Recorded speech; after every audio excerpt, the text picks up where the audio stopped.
Assalamualaikum warahmatullahi wabarakatuh. Shalom, Om Swastiastu, Namo Buddhaya, Salam Kebajikan. Perkenalkan, saya Clara Melianti dengan NIU 533591 dari kelompok E yang beranggotakan sebagai berikut. Perkenalkan, saya Fadila Isanova Maharani dengan NIO 538383. Di sini saya sebagai penulis skrip presentasi.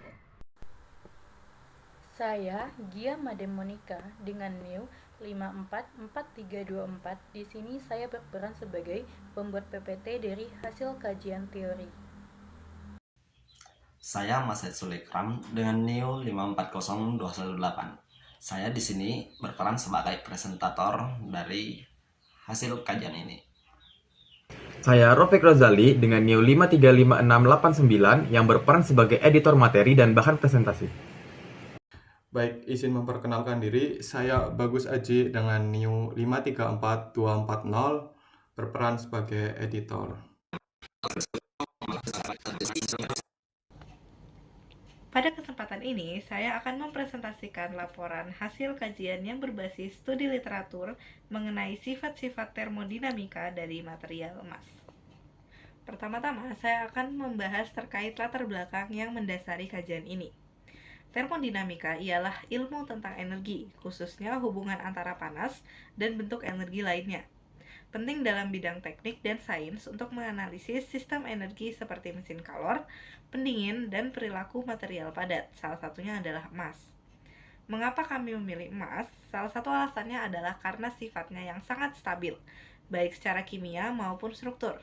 Stabilitas ini bertahan dalam rentang suhu dan tekanan yang sangat luas, sehingga emas sangat cocok digunakan sebagai standar kalibrasi dalam pengukuran tekanan di laboratorium. Artinya, kita bisa mengandalkan emas sebagai acuan ketika melakukan eksperimen pada kondisi ekstrim.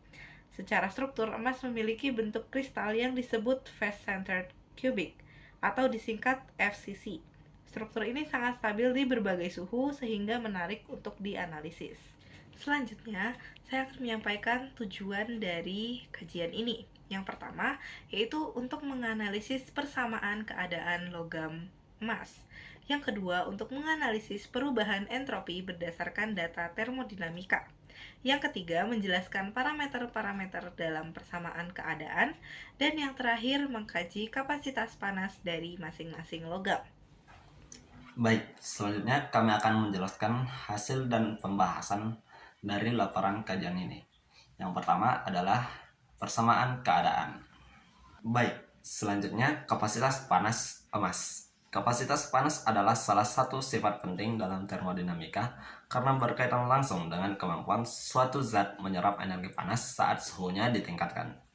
Dalam fisika, kita sering menggunakan dua jenis kapasitas panas, yakni kapasitas panas pada volume konstan dan kapasitas panas pada tekanan konstan. Nah, pada literatur yang kami tinjau, kapasitas panas pada emas hanya bergantung pada volume tetap. Hal ini karena fase emas yang ajak atau stabil, yang mana tidak mengalami perubahan struktur. Persamaan tersebut merupakan hasil penelitian yang dilakukan oleh Takahashi dan Akiyama pada tahun 1986, di mana mereka menggunakan teknik yang disebut laser flash calorimetry. Teknik ini memungkinkan pengukuran perubahan suhu yang sangat cepat dan akurat setelah suatu sampel logam dipanaskan dengan denyut laser. Dari eksperimen tersebut, mereka menemukan bahwa kapasitas panas emas meningkat seiring kenaikan suhu.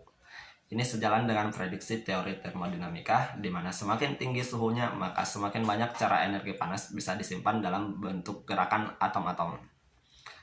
Menariknya, saat suhu semakin tinggi, kapasitas panas emas cenderung mendekati nilai maksimum yang diprediksi oleh teori klasik, yaitu 3 kali konstanta R atau sekitar 24,94 Joule per mol per Kelvin. Nilai ini muncul dari hukum Dulong-Petit yang menyatakan bahwa kapasitas panas molar logam-logam mendekati 3 kali konstanta gas ideal R pada suhu tinggi.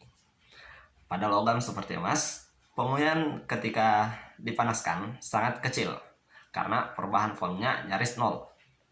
Energi tambahan yang biasanya membedakan proses tekanan tetap dari volume tetap hampir tidak ada. Akibatnya, kapasitas panas pada tekanan tetap dan kapasitas panas pada volume tetap secara praktis sama. Oleh sebab itu, peneliti dan buku teks cukup memakai kapasitas panas pada volume konstan saja ketika membahas kapasitas panas pada material emas ini. Oke, yang ketiga atau yang terakhir adalah perubahan entropi pada emas. Secara sederhana, entropi atau yang dilambangkan dengan S adalah ukuran dari ketidakaturan atau jumlah cara suatu sistem bisa diatur secara mikroskopik. Dalam konteks energi, entropi juga bisa diartikan sebagai jumlah energi panas yang tidak bisa digunakan lagi untuk melakukan kerja. Saat suatu material mengalami perubahan suhu atau tekanan, entropinya juga ikut berubah. Perubahan entropi atau yang dilambangkan dengan delta S, suatu material dapat dihitung secara termodinamik dari kapasitas panasnya terhadap suhu. Perubahan entropi emas diturunkan berdasarkan kapasitas panas pada volume konstan yang telah diperoleh sebelumnya melalui pendekatan gabungan kontribusi getaran kisi, elektron konduksi, dan vakansi. Persamaan umumnya dapat dilihat sebagai berikut. Dari pembahasan sifat-sifat termodinamika emas seperti persamaan keadaan, kapasitas panas, dan perubahan entropi, kita dapat mengambil kesimpulan yakni emas merupakan logam yang sangat stabil secara struktur dan kimia, sehingga ideal untuk kajian termodinamika, terutama pada suhu dan tekanan tinggi. Dalam studi ini digunakan model gabungan Vigne dan Mie-Grün-Eisen-Depeye untuk memprediksi perilaku emas hingga 3000 Kelvin dan 300 gigapascal. Hasilnya menunjukkan emas tetap stabil tanpa perubahan fasa, sehingga mudah dimodelkan. Kapasitas panasnya berasal dari getaran kisi, elektron, dan vakansi atom. Perubahan entropi dihitung dari kapasitas panas ini, mencerminkan peningkatan ketidakteraturan saat suhu naik.